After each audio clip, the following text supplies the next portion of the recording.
주의 믿음 갖고 나 주의 믿음 갖고 홀로 걸어도 나 주의 믿음 갖고 나 주의 믿음 갖고 노래 부르네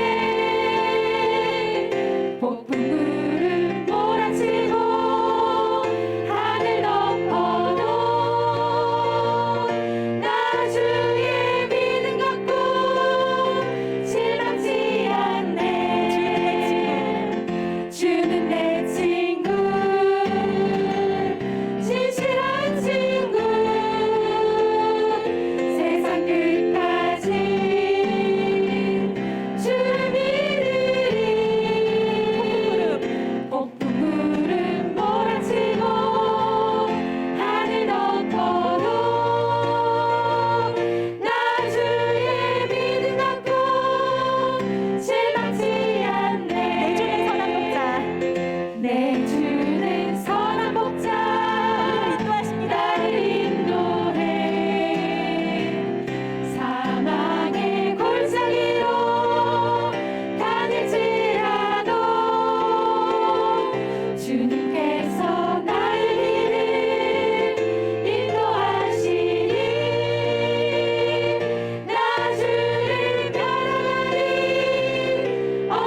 오늘 기도의 문을 열어주시고 하나님 마음 문을 만질 수 있는 저희가 될 수 있게 해달라고 다 함께 간절히 기도하시겠습니다.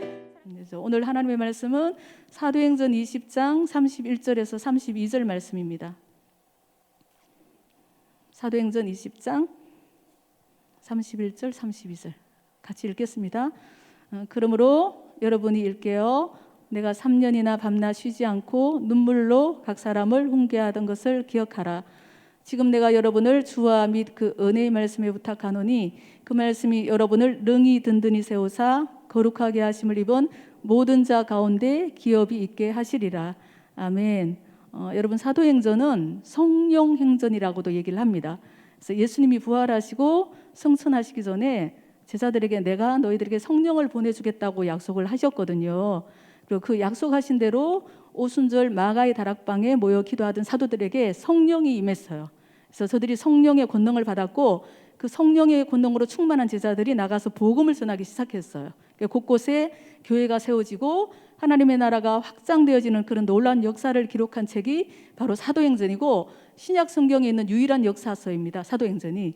그래서 12장까지는 베드로를 중심으로 유대인 중심의 복음 사역이 이루어지는 내용을 기록하고 있어요. 예루살렘 그리고 유대 전역에 사마리아 지역에 복음이 전파되고 그 교회가 세워지는 그런 역사를 기록하고 있고요. 이제 13장 이후에는 다메섹 도상에서 그 교회를 핍박하던 사도 바울이 다메섹 도상에서 예수님을 만났잖아요. 그 이후에 이제 이방인 복음 사역을 시작하는 내용이 기록되어 있습니다. 1차, 2차, 3차 전도 여행을 통해서 소아시아 지역 그리고 유럽 곳곳에 복음을 전파하고 교회를 세워나가는 성령의 놀라운 역사를 기록한 책이 바로 사도행전입니다. 그래서 오늘 우리가 함께 읽었던 본문 말씀은 이 사도 바울이 마지막으로 3차 전도 여행을 마치고 예루살렘으로 올라가기 전에 3년이라는 긴 시간 동안 눈물로 사역했던 그 에베소 교회 성도들하고 마지막에 이별하는 내용이에요. 그래서 사도 바울은 원래 순회 전도자거든요.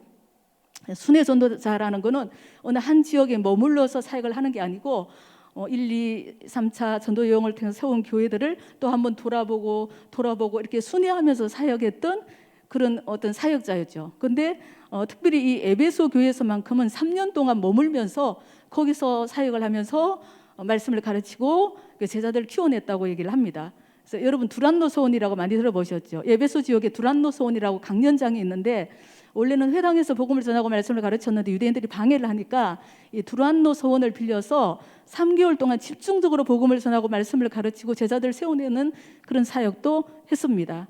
그래서 정말 애정을 가지고 오랜 시간 섬겼던 교회가 바로 에베소 교회예요. 사도 바울에게는.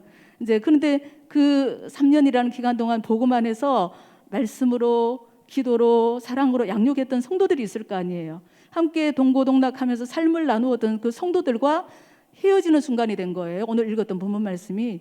그래서 다시 만난다는 보장도 없습니다. 왜냐하면 예루살렘으로 올라가면 환난과 핍박이 기다리고 있을 거라고 성령께서 말씀하셨기 때문에 어쩌면 순교할지도 모르는 길을 떠나는 사도 바울은 그 마치 그 어린 자녀를 두고 떠나는 엄마처럼 그 마음이 얼마나 그냥 아팠겠어요.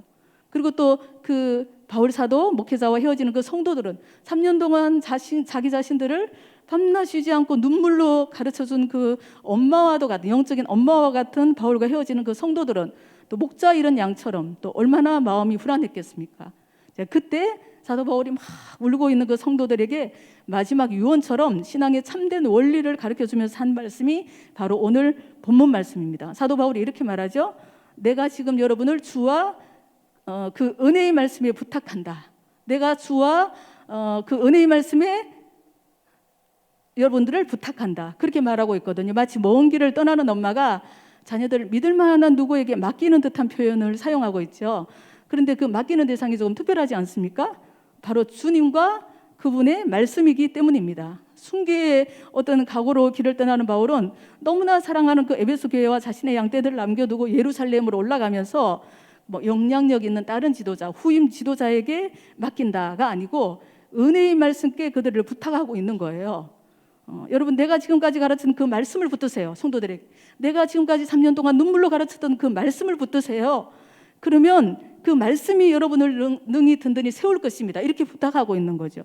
이제 바울은 자신이 더 이상 돌볼 수 없는 이 양떼들에게 지금까지 가르쳤던 그 은혜의 말씀, 생명의 말씀이 끊임없이 저들의 삶에 생각에 영향을 미쳐서 저들이 주님께 붙들려 살 수 있는 삶을 살게 해달라고 부탁하는 내용입니다. 여러분, 우리가 원하는 삶이 바로 주님께 붙들려 사는 삶 아닙니까? 저도 새벽마다 기도할 때 주님 저를 좀 붙들어 주세요. 우리 자녀들을 붙들어 주세요. 그렇게 기도하잖아요. 근데 여러분, 그러면 주님께 붙들려 산다라는 말은 구체적으로 무엇을 의미할까요? 주님께 붙들려 산다. 주님께 붙들려 살기를 원하는데 주님이 우리를 붙들고 계시다는 말은 무엇을 의미해요? 주님은 성령으로 우리와 함께 계시잖아요. 눈에 보이는 어떤 육체로 함께 계시는 게 아니고 성령으로, 영으로 우리와 함께 계시는데, 그럼 그 영이신 주님이 어떤 물리적으로 막 초월적인 힘으로 우리를 막 붙드시는 어떤 신비적인 현상일까요?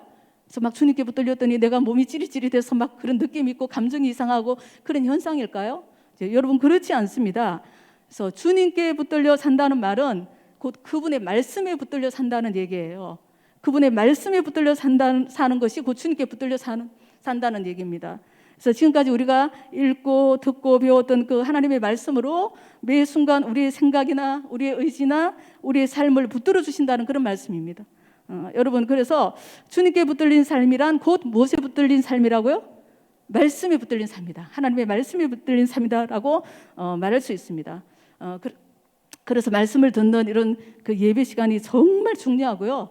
그리고 날마다 말씀을 읽고 듣고 묵상하며 그 말씀 속에서 깨닫는 은혜도 순종하며 살아가려고 애쓰는 것, 그것이 바로 주님께 붙들린 삶인 거예요. 주일날, 여러분 이번 주일날 목사님께 말씀을 통해서 은혜를 많이 받으셨죠. 그런데 그 말씀을 듣는 순간만 기억하고 은혜 받고 끝나는 게 아니고 한 주간 그 말씀을 붙드는 거예요. 그 말씀을 붙들고 그 말씀대로 살아가려고 정말 그 노력하는 거, 그게 주님께 붙들려 사는 삶인 거예요.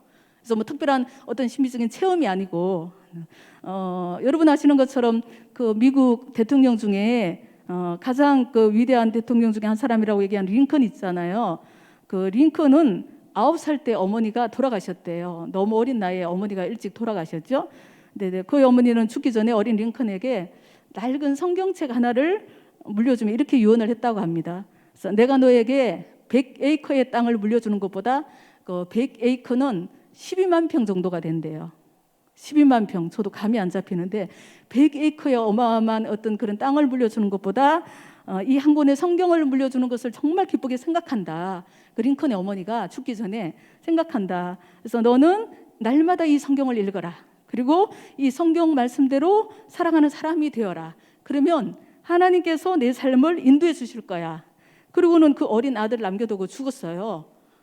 그래서 어린 그 링컨의 손에 들려진 것은 낡은 성경 한 권밖에 없었지만 그는 어머니의 유언대로 날마다 그 말씀을 읽고 그 말씀대로 순종하며 살려고 노력을 했습니다.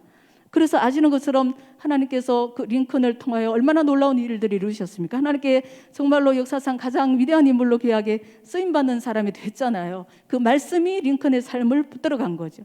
그래서 우리도 우리 자녀들에 대해서 이런 믿음을 가졌으면 좋겠습니다. 여기 계신 모든 어머니들은 이런 믿음을 가지시게 되기를 축복합니다. 네, 로마서 10장 17절에 믿음은 들음에서 나고 들음은 그리스도의 말씀이니라 라고 말하고 있습니다. 그래서 믿음은 들음에서 난다. 근데 그 들음은 그리스도의 말씀이다라는 얘기거든요.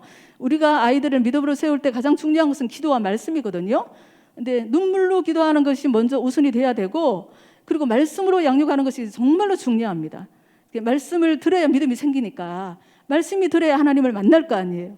그래서 우리 아이들을 말씀을 들을 수 있는 자리 있죠. 어려서부터 말씀을 들을 수 있는 예배의 자리로 억지로라도 데리고 나와야 돼요. 그리고 어떻게든 말씀을 가르치고 말씀을 가까이 할 수 있도록 그렇게 우리가 부모된 도리를 다 해야 됩니다. 어려서부터 듣고 배운 그 말씀들이 어려서 무엇을 할까? 지식적으로 머리에 남아 있을 수도 있어요. 하지만 어느 순간 그 말씀들이 우리 사랑하는 자녀들의 삶 속에 생명의 말씀으로 역사하는 말씀, 저들을 붙들어주는 말씀이 될 줄로 믿습니다. 그래서 제가 예전에 읽은 책 중에 너무 오래돼서 책 제목이나 저자도 기억이 안 나는데요. 사모님이신데 어려서부터 아이들을 말씀 암송을 시키면서 말씀으로 아이들을 양육하는 그 어떤 그런 간증들을 책으로 내신 분이 있어요. 근데 여러 가지 많은 내용들이 나오는데 어려서부터 이제 한 주에 한 말씀씩 암송을 시키는 거지. 아주 어려서부터. 근데 이제 제가 기억에 남는 내용이 뭐냐면은 어느 날 이 사모님은 설거지를 하고 계셨대요. 막 설거지를 하고 있고 아이들은 거실에서 상을 펴놓고 숙제를 하고 있었던지 공부를 하고 있었던지 그랬나 봐요. 초등학교 1학년, 그 초등학교 5학년 아들 둘을 키우는 사모님이었는데 설거지를 다 하다가 문득 이제 뒤를 돌아보니까 그 초등학교 1학년 막내 아들이 공부하다가 연필을 가지고 담배 피는 흉내를 내고 있더래요. 연필을 가지고 담배 피는 흉내를 막 내고 놀고 있더라는 거예요. 그래가지고 그 순간 사모님이 너무 놀라고 당황해가지고 그래가지고 너 뭐 하는 거야? 이러고 이렇게 얘기만 하고 무슨 말을 어떻게 해야 될지 순간적으로 아무 말도 못하고 막 거기서 막 그렇게 있었다는 거예요. 근데 그 옆에 있던 그 초등학교 5학년 큰아들이 갑자기 자기 동생을 보고 하나님께서 악은 모든 모양이라도 버리라고 그러셨어. 너 그런 흉내 내면 안 돼. 이렇게 말하더래요. 이 말씀이 어디에 있냐면 데살로니가전서 5장에 있거든요. 하나님은 악은 모든 모양이라도 버리라 이렇게 말씀하셨거든요. 그러니까 아마 그 아이가 자라나면서 외운 말씀 중에 한 말씀이시겠죠. 근데 사모님이 그 순간에 또 놀란 거는 뭐냐면은 아니 어떻게 저런 어린 아이가 그 상황에 꼭 맞는 말씀을 적용해서 이렇게 말할 수 있을까? 너무 놀랬다는 거예요. 그게 바로 성령의 역사고 말씀의 역사입니다. 우리가 말씀을 읽고 들을 때 다 잊어버리죠. 다 기억하고 있는 건 아니잖아요. 근데 어떤 순간순간마다 꼭 필요할 때, 그 상황에 적절할 때 하나님께서 그 말씀을 기억나게 하시는 거예요. 그리고 그 말씀을 적용하게 하시는 거예요. 이것이 어린 아이에게도 가능하다는 얘기죠. 성령께서 말씀을 통해서 그 아이의 생각을 붙들고 그 아이의 삶을 붙들어 간다는. 그래서 제가 많은 내용 중에 특별히 그 내용이 기억에 아직도 남아 있어요. 그래서 하도 오래전에 읽었던 책이라 혹시 어머니들이 궁금해할까 봐 책을 소개하려고 아무리 제가 생각을 해도 저는 이제 책을 읽으면 막 쌓아두는 사람은 아니에요. 다 이 사람 주기도 하고 막 그러거든요. 그래서 옛날 책이라 아무리 검색해도 제가 찾을 수가 없더라고요. 어쨌든지 간에 여러분 어려서부터 말씀을 가르치는 것이 얼마나 중요한지 몰라요. 그래서 개그맨 이승미 씨는 그 책에 아들이 청소년일 때 성경 과외를 시킨 적이 있다고 그렇게 얘기를 했더라고요. 성경 과외를 시켰대요. 여러분 수학 과외, 뭐 영어 과외라는 말은 많이 들어봐서 성경 과외라는 말 처음 들어보셨죠? 성경 과외를 시켰대요. 수학 우리는 학교 공부를 시키기 위해서 아이들한테 얼마나 열심히 시킵니까? 그런데 정작 그 아이의 영혼을 살리고 삶을 붙드는 하나님의 말씀을 가르치는 일에는 상대적으로 얼마나 소홀합니까? 성경 과외까지는 아니더라도 공부하기 전에 꼭 성경 말씀을 읽어라. 그리고 말씀을 막 암송시키고 이런 어머니가 계시다면 정말 잘하고 계신 거예요. 정말로 지혜로운 어머니입니다. 우리 교회 집사님 중에 날마다 아이들하고 함께 자기 전에 가정 예배를 드리며 말씀 통독을 하는 분이 있어요. 그래서 재작년인가요? 우리 어머니 기도회 방학 미션으로 아마 가정 예배 드리기가 있었어요. 재작년인지 그 이전인지 모르겠는데 아마 그때부터 시작했다고 들었어요. 너무 이쁘고 기특해서 제가 새벽마다 생각나면 그 가정을 위해서 중보기도를 하거든요. 근데 막 기대가 되더라고요. 예배와 말씀으로 훈련된 그 아이들을 하나님이 어떻게 사용하실까? 제가 보기에도 이렇게 이쁜데 하나님의 그 가정을 얼마나 이뻐하실까? 여러분 자녀들을 은혜의 말씀에 부탁하는 우리 모든 어머니들이 되기를 원합니다. 악하고 없나는 이 세상에서 우리 자녀들의 생각을 지키고 삶을 붙들어 줄 수 있는 것은 오직 하나님의 말씀밖에 없습니다. 어려서부터 말씀의 가치관으로 든든히 무장을 해야 이 세상 인본주의, 물질주의, 쾌락주의에 맞서서 정말로 하나님의 사람으로 사명을 감당하는 사람이 될 수가 있거든요. 주님의 다스림을 받는다는 것은 그 주님의 말씀이 내 생각을 다스리고 내 의지와 감정을 다스리고 내 삶의 이정표가 된다는 말씀이거든요. 우리 자녀들의 심령에 은혜의 말씀이 굳게 심겨지면 그리고 그 말씀에 붙들려 사는 자들이 되면 아무리 세상이 다르게 변해도 아무리 세상이 악해도 우리 자녀들은 세상을 이기는 사람이 될 수 있습니다. 왜냐하면 이길 수 있도록 붙들고 계시는 분이 바로 우리 주님이시기 때문에 말씀을 통해서 붙들고 계시는 분이 바로 우리 주님이시기 때문입니다. 우리 사도 바울은 본문에서 그 은혜의 말씀이라고 말하고 있잖아요. 은혜의 말씀께 부탁한다. 은혜의 말씀이라고 얘기하고 있죠. 그 말씀 속에 하나님의 은혜가 있는 거예요. 말씀 속에 여러분 길이 있습니다. 그 말씀이 곧 우리 자녀들의 인생 내비게이션이에요. 바울이 에베소 교회 성도들과 이별하는 것처럼 언젠가 우리도 아이들 곁을 떠나는 날이 오겠죠. 그러면 여러분들은 사랑하는 자녀들을 누구에게 부탁하실 건가요? 주님께, 곧 그분의 말씀께 부탁하는 우리 모두가 되기를 원합니다. 우리는 완전한 부모가 아니에요. 하지만 완전하시고 능력 많으신 하나님 아버지께서 말씀으로 우리 사랑한 자녀들을 붙들어 주시고 저들의 삶을 인도해 주신다면 언젠가 우리들이 더 이상 아이들과 함께 할 수 없는 날이 온다고 할지라도 걱정할 필요가 없을 거예요. 왜냐하면 이 세상이 아무리 악해도 아무리 험난해도 살아계신 주님의 말씀이 우리 사랑하는 자녀들을 강하고 붙들고 있기 때문에 그것보다 안전한 삶, 그것보다 행복한 삶은 없을 것이기 때문입니다. 여러분 그렇게 믿으시죠? 저는 그렇게 믿습니다. 그래서 사랑하는 우리 모든 자녀들을 날마다 주님께 부탁하고 기도로 부탁하고 그리고 그 은혜의 말씀께 부탁하고 말씀께 부탁하는 것은 말씀을 가까이 할 수 있도록 우리가 어머니로서 해야 될 도리를 다 해야 되는 거예요. 그래서 억지로라도 말씀을 읽히고 그리고 말씀을 듣는 자리에 데리고 나오고 그래서 정말로 우리 사랑하는 아이들이 이 세상 가치관을 쫓아서 살아가는 게 아니고 어려서부터 말씀의 가치관을 따라서 이 세상을 다스리고 정복하며 하나님의 나라를 세워나가는 귀한 하나님의 사람으로 세워져 갈 수 있도록 그 일에 기도로 또 하나님 우리에게 주신 그런 사명을 믿음으로 잘 감당하는 우리 모두가 되기를 원합니다. 네, 그런 은혜가 우리 모두에게 있게 되기를 원합니다. 오늘도 우리 말씀을 기억하면서 먼저 기도하겠습니다.